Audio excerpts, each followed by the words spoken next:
وقرآنا فرقناه لتقرأه على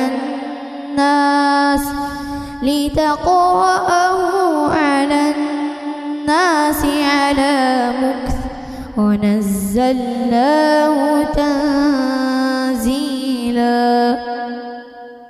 بسم الله الرحمن الرحيم. الحمد لله رب العالمين، والصلاة والسلام على النبي الأمين وعلى آله وصحابته أجمعين، وعلى كل من اهتدى بهديه واستنى بسنته واقتفى أثره إلى يوم الدين.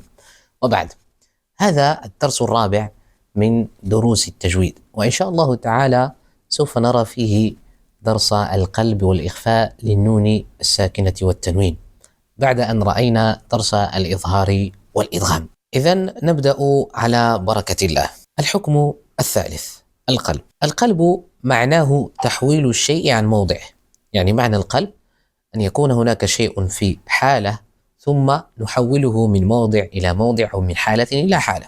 هذا هو القلب من ناحية اللغوية، وسمي القلب قلبا لأنه يتقلب، مشاعره تتقلب ومواقفه وغير ذلك. طيب، واصطلاحا هو قلب النون الساكنة والتنوين ميما مخفاة مع غنة، مع مراعاة الغنة أو مع غنة إذا أتى بعدها حرف الباء. إذن عندنا نون ساكنة وبعدها حرف الباء. هذه النون الساكنة نقلبها ميما. أعطي مثالا ليتضح المعنى. مثلا أن بورك، أن بورك، فنقول أن بورك، أن بورك. هذا هو يعني الشرح العملي لقاعدة القلب. وطبعا له حرف واحد وهو الباء، ومثال ذلك مثلا من بعد، من بعد. مثال آخر عذاب بيس، بعذاب بيس، أو نقرأ بحفص بعذاب بئيس. هنا مسألة لا بد من الانتباه إليها. بعض القراء يذكر الفرجة بين الشفتين فيما يتعلق بقاعدة القلب، وطبعا هذه الفرجة هي من أقوال بعض القراء المصريين، ولم ترد في الكتب السالفة، ولم ترد بها المشافهة عن كبار القراء المعتبرين، لذلك لا فرجة بين الشفتين. طبعا انتشر هذا القول انتشارا كبيرا، لكن لا توجد فرجة بين الشفتين فيما يتعلق بالقلب.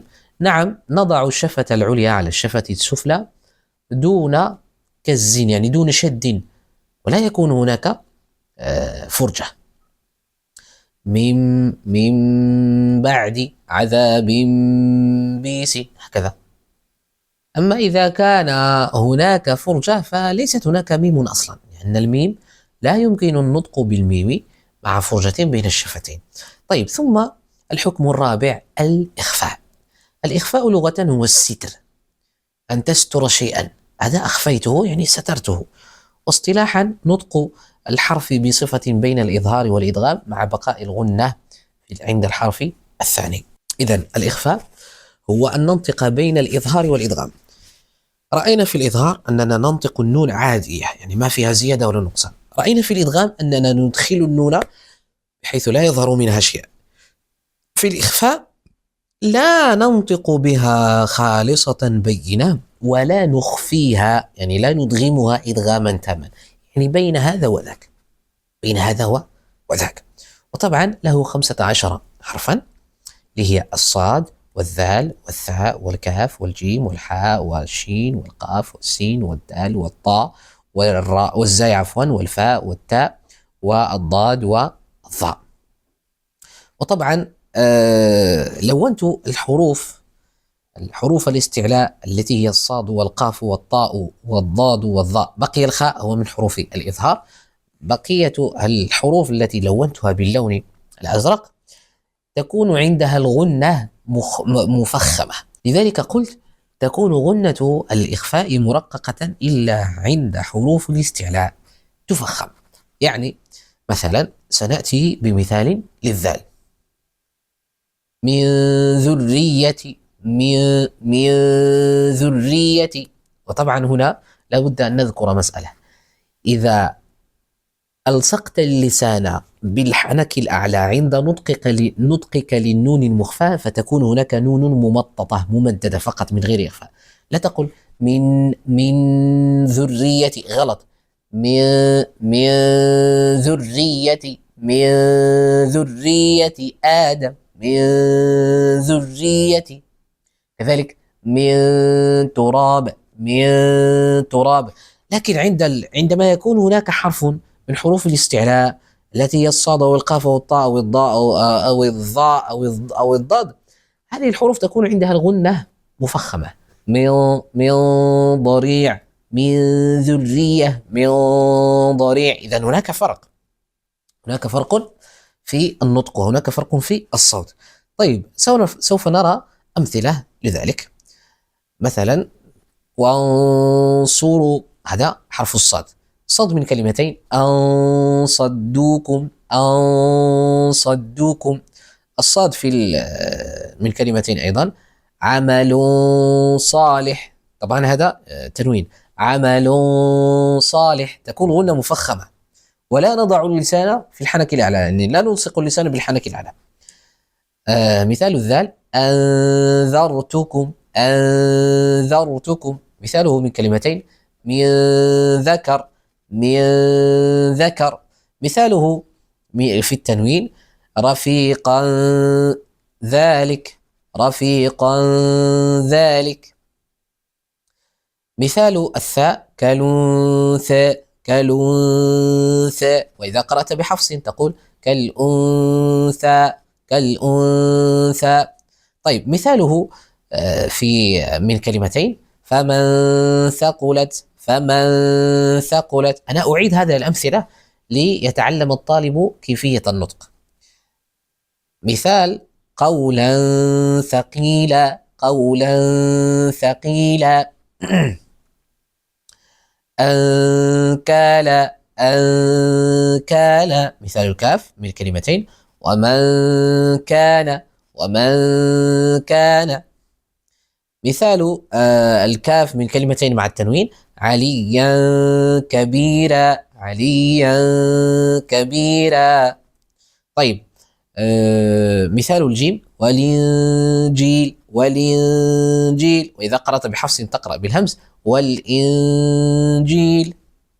مثال الجيم من كلمتين، من جاء. مثاله في التنوين، هجرا جميلا. طيب، هناك أمثلة أخرى، وانشقت، مثال الشين من كلمتين، أفمن شرح. مثاله من كلمتين مع التنوين، رسولا شاهدا. وينقلب، إذا عندنا هنا تفخيم، وينقلب، من قبل. مثاله من كلمتين مع التنوين، عاقر قال، أو تقرأ بالتفخيم، تفخيم الراء إذا قرأت بحفص، عاقر قال. للإنسان، مثال السين، للإنسان، بحفص تقرأ للإنسان. من سجيل، ورجلا سلما، قرأت بحفص، ورجلا سالما. عن دينكم، مثال الدال مع التنوين، ولكل درجات. ينطقون، لاحظوا هنا الغنة مفخمة لأنها حرف استعلاء، ينطقون. من طيبات، ذرية طيبة. طيب، أمثلة أخرى، وأنزلنا، من زوال. يومئذ زرقا، أنفسكم، هذا حرف الفاء. من في الأرض، من في الأرض. جهرة فأخذتكم، جهرة فأخذتكم. وأنتم حرف التاء، أن تذبحوا، أن تذبحوا. حرف التاء من كلمتين مع التنوين. جنات تجري، جنات تجري من تحتها. حرف الضاد منضود، لاحظ التفخيم، منضود. من ضل، من ضل. كذلك عذابا ضعفا، عذابا ضعفا. انظر، انظر. ظلا ظليلا. إن ظن، إن ظن. إذن هذه هي أمثلة الإخفاء، ولعل الدرس واضح وهو سهل بفضل الله تعالى ومنه وكرمه. نلتقي بإذن الله جل وعلا في حلقة مقبلة. إلى ذلكم الحين نستودعكم الله الذي لا تضيع ودائعه، وصل اللهم وسلم وبارك على محمد وآله وصحبه.